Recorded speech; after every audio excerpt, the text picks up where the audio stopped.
So I want y'all to see some of the things, and we're gonna go into my refrigerator. Let's go into my fridge. Let's make sure it ain't messy. It's good.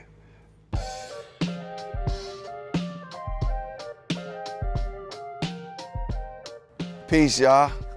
What's up? I'm Common, and this is a new show that I have called Com&well. We gotta take care of ourselves. And my intent is to make sure wherever you are in life, just to meet you where you are so that you have the tools and the resources to take care of yourself, to love yourself in a new way. What we're gonna do with this show is have a lot of the people that I've been connected with who've helped me on my health and wellness path. We're just gonna talk to them and you all will get information. We're gonna break it down easy because that's what it should be. We'll hopefully get into things that will inspire you to maybe, whether you change your diet or decide to exercise, decide to meditate and pray or talk about therapy. All these things are just things that will help shape us and help us to grow and evolve as human beings. And I definitely want to get into it with you on Com&well. So thank you for being here, and let's get into it, all right? I'm from the south side of Chicago. I grew up eating everything: spaghetti with meatballs, ham, Leon's barbecue, Harold's chicken, pizza puffs, gyro spot, late nights, every night after hanging out, drinking, kicking it with my guys. I like food. I enjoy food. I actually love food. My aunt will tell you that I used to put a pack of bacon in the microwave, and a pack, and eat. She would be mad that I would eat all her bacon. That's how bad it was. And I don't want to sound stereotypical, but the truth of the matter is there was some good chicken places definitely that existed in my areas. Actually, how it started me to even being aware of what I was eating was hip hop. Specifically, KRS said it in one rhyme, this song, My Philosophy. He said, vegetarian, no goat or ham, or chicken or turkey or hamburger. Cause to me that's suicide, self-murder. Let us get back to what we call hip-hop. Now I was singing these lyrics and they eventually started seeping in like, man, why is he saying this? And I would be saying the lyrics while I'm eating a hamburger. And I was getting into also great literature that was dealing with it too. One book I read was Eat to Live by the Honorable Elijah Muhammad. That book really helped me because it really made me think about not being addicted to foods and not being controlled by foods in that way. It helped me also to think, wow, what does eat to live mean? He wasn't saying like, don't eat tasty, good foods, but he was just teaching and explaining how the things we put in our bodies really affect the way we think and how we act and our energy. Let's face it, you know, some of the foods that we eat was even passed on was because that was only some of the foods that we had access to. And I'm talking about black people specifically coming from being enslaved and saying this is what you're gonna get, the slop. And pig was slop. So I got that out of the way, got beef out of the way. Now chicken was definitely hard. I went to New York at the age of 26, and this was a real shift. It was a shift in a way that I hadn't had this much access to a healthy lifestyle. I was around vegetarians, vegans, and they had good food that was vegan. It was like, I was like, whoa, you sure there's no dairy in this? And you tell them, wait, this is not meat? Or I don't have to eat meat and it still tastes great? And this is around the time when, you know, some people look at those pictures of me and like, Con, what's happening? Like, you rocking the crochet hats and getting skinnier.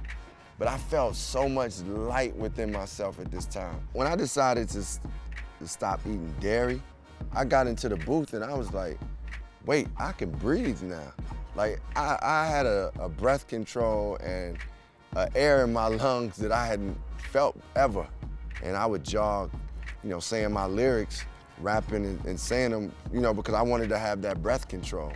So anything that I could do to be a better artist, better MC, I was doing that. And once I found out, okay, oh man, if I stop eating this dairy, I'm good. Like I'm gonna be on another level. I did it. I had to.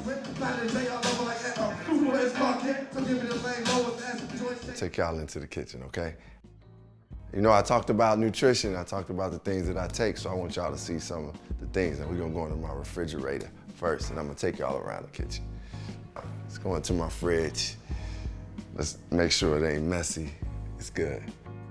This is, look, I get my day started with this stuff right here. A green juice is essential.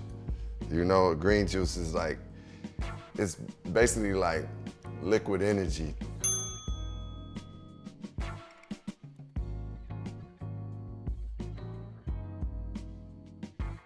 A lot of people be like, man, I gotta get my coffee. For me, I gotta get this green juice. It gives me like energy. It gives me the nutrients I need.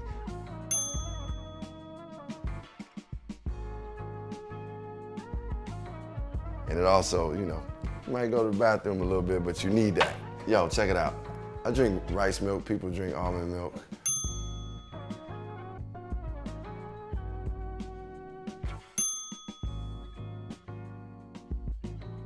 It was adjustment. Some of this stuff is adjustment. It's like, when I first was off milk, I was like, man, don't nothing taste as good as milk. But then eventually I was like, oh, this is actually good. Vegan cheese ain't gonna taste as good as regular cheese, but it's still some good substitutes, and people will hook it up. Like my chef, she hooks it up, so check it out. So I told y'all I love food, and I love good food. But I can't cook, though. I'm a bad cook. Before I started like putting money into any things, like I was like, man, I don't need gold chains. I don't need a bunch of cars, any of that.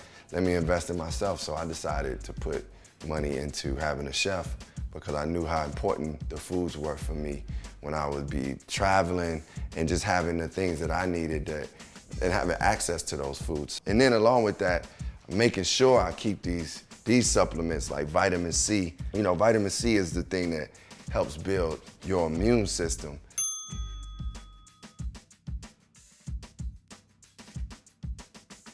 And with so many diseases going on, viruses, and we talk about that a lot, but you know, just maintaining a good immune system will help fight against any of that.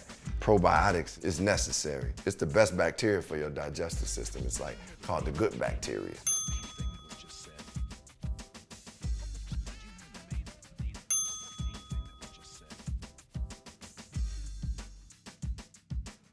And a lot of our immune system, 70% of it, is in our digestive system. So when we keep that good and clean, we out there. We out having a good time and feeling good. So that's what I just do those things. It becomes regular for me. I don't even think about it at this point. And of course, when I'm on the move and I need that vegan snack, you know, you might want to get into that lard bar.